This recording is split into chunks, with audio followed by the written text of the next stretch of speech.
Bom dia, Paulo Moura, cientista político, 20 de setembro de 2022. Pessoal, hoje eu vou tratar de um assunto que eu nunca tratei aqui no canal e que é muito pouco tratado por analistas políticos, jornalistas, comentaristas em geral. É a questão do status das lideranças políticas. Líderes políticos podem ser locais, regionais, nacionais, internacionais, setoriais, dependendo da sua trajetória política, daquilo que eles fazem, dos cargos aos quais eles ascendem ao longo da sua carreira. E a condição de presidente da República de um país proeminente como é o Brasil, o status do Brasil está mudando na arena internacional, pode oferecer ao presidente Bolsonaro uma oportunidade de se tornar líder mundial. É sobre isso que eu vou falar no vídeo de hoje, mas antes eu quero agradecer a você que doa pelo Pix e pela conta bancária do canal. É a sua doação que garante a independência das informações e análises desse canal, que há 2 anos defende valores liberais e conservadores e a reeleição do presidente Bolsonaro. Queria pedir também a sua colaboração para compartilhar esses vídeos e para chamar os seus amigos a vir seguir o canal. Estou com a meta de chegar a 100 mil seguidores até o fim da eleição e como os meus vídeos estão tendo seu alcance reduzido, os Big Techs, né? Eu dependo do seu compartilhamento e do convite que você faz aos seus amigos para vir seguir o canal para atingir essa meta, ok? Bom, vamos lá, gente.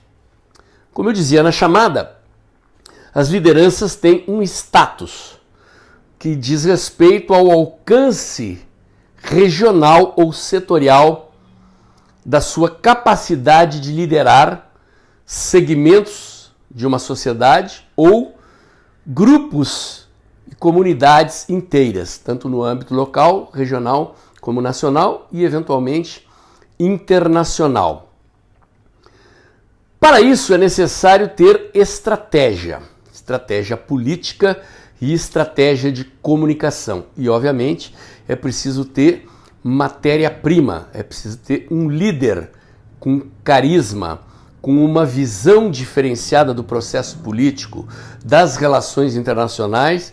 E é preciso que esse líder seja líder de uma nação líder também, ou pelo menos de uma nação que aspire liderança no cenário internacional. Nesse aspecto, o primeiro mandato do presidente Bolsonaro foi bastante problemático. Logo na largada do primeiro mandato, o presidente foi abalroado pelas pressões internacionais, principalmente dos ambientalistas, lembram? Daquele inferno que foi o ataque ao Brasil em torno da questão das queimadas na Amazônia. Só faltaram acusar o presidente Bolsonaro de ir lá tocar fogo no mato, né? E a esquerda, tendo perdido a eleição no Brasil, ela usou toda a sua influência na mídia internacional. O PT sempre foi cioso disso, sempre teceu relações internacionais com outros governantes, sempre fez marketing internacional e, tendo saído do governo, eles usaram essa penetração que eles tinham na institucionalidade internacional e na mídia internacional para atacar o presidente.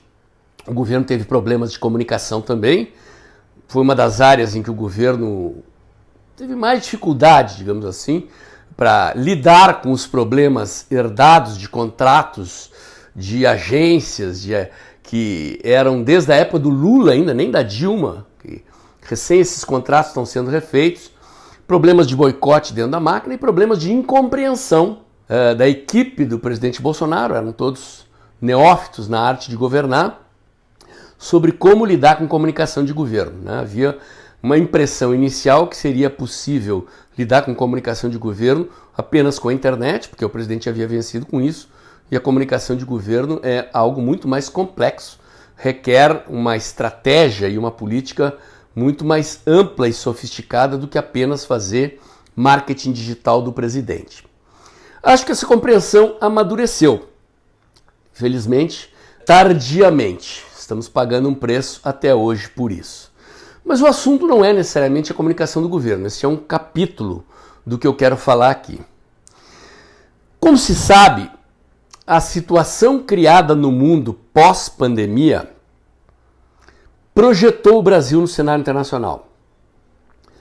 Principalmente agora que a guerra da Rússia contra a Ucrânia criou uma crise energética e a combinação da crise econômica provocada pela pandemia, da desorganização da economia mundial provocada pela pandemia, sobrecarregada com os efeitos da guerra, revelou o Brasil como um grande fornecedor de alimentos do mundo e com um país sem crise energética, inclusive um país com capacidade de exportar energia nas próximas décadas, se as políticas estratégicas que o governo do presidente Bolsonaro implantou derem certo.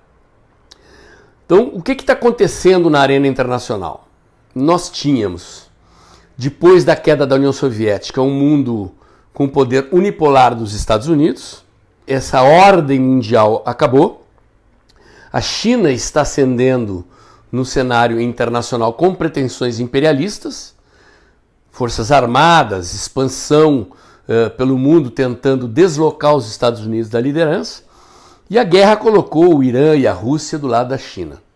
E há um outro grupo de países tentando uma estratégia diplomática independente, dentre os quais o Brasil, a Índia, a África do Sul, alguns dos BRICS. Então é um jogo em que o Brasil opera soberanamente, no seu interesse, jogando com Estados Unidos, Europa, China, Rússia, com o objetivo de cavar um espaço para ascender nacionalmente e internacionalmente como uma nação líder. Ainda não somos uma potência militar equivalente às potências internacionais.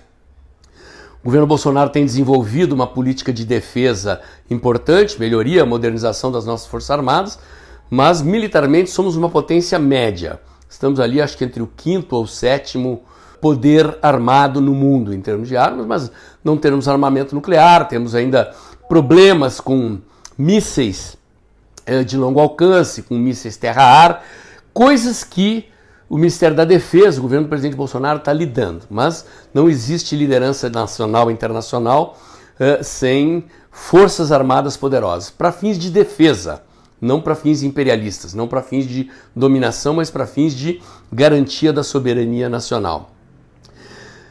E essa situação na qual o Brasil hoje é percebido por vários países do mundo como fornecedor de alimento, tornou o Brasil um fornecedor estratégico, não só de alimentos e energia, mas também de insumos, componentes industriais, produtos manufaturados.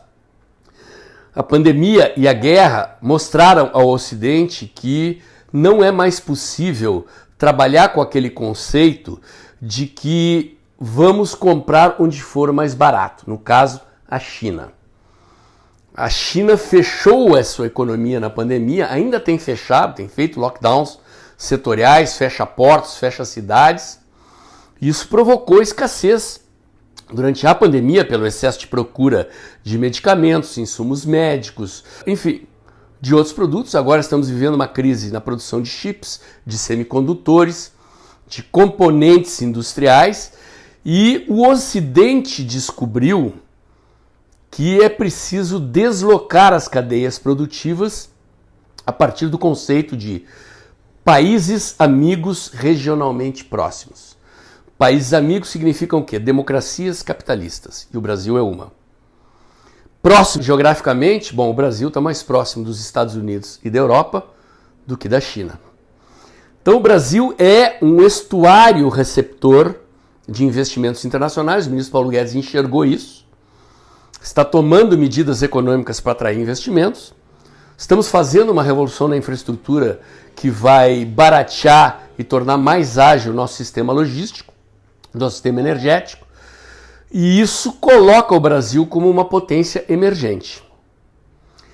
Então nós temos uma situação, digamos, geopolítica favorável, em que o Brasil pode, como diz o ministro Paulo Guedes, dançar com todo mundo que atenda aos nossos interesses. A gente viu o presidente Bolsonaro sendo criticado, mas ele foi à Rússia e garantiu fertilizantes para a safra brasileira. Agora o governo está investindo na reconstrução da indústria brasileira de fertilizantes.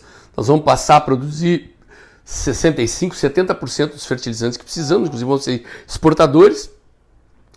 E, como todo mundo sabe, somos o agronegócio mais competitivo do mundo.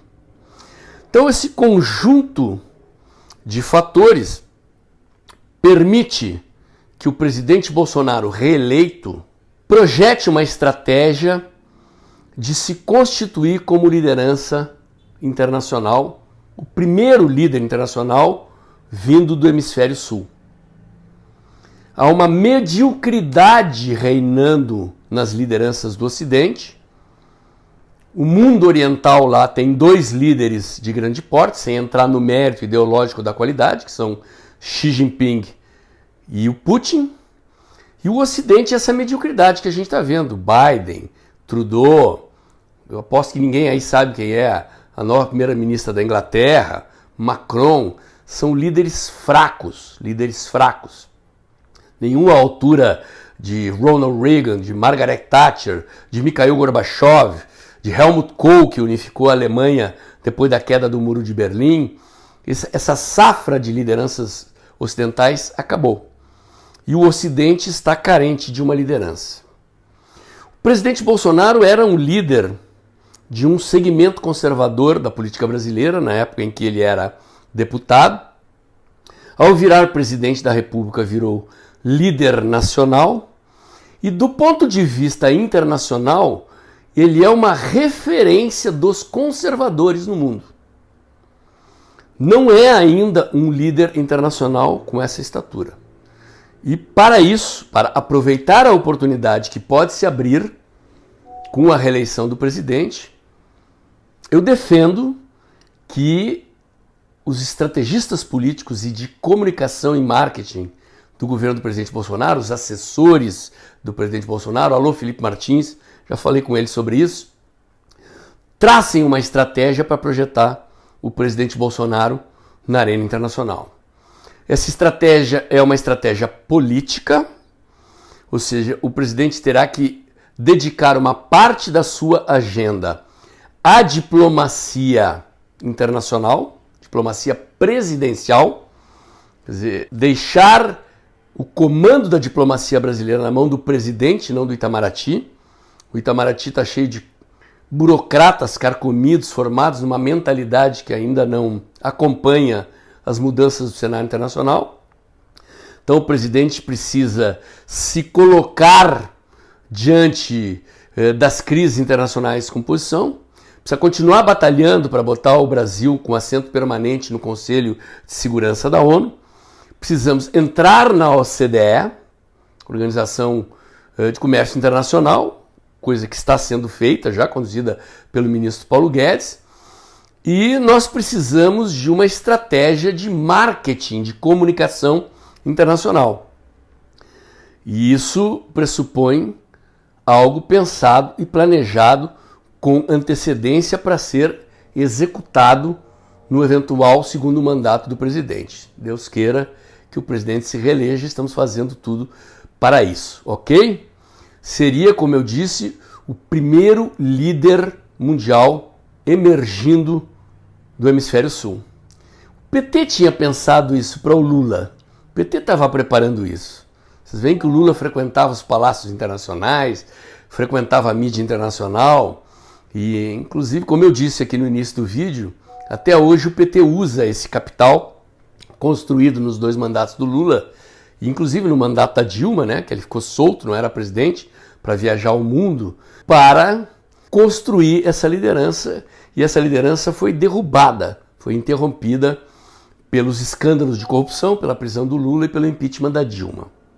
Então temos que garantir que o Lula não volte e temos que reeleger o presidente Bolsonaro e, a partir daí, alçá-lo à condição de líder mundial, pelo menos de líder ocidental.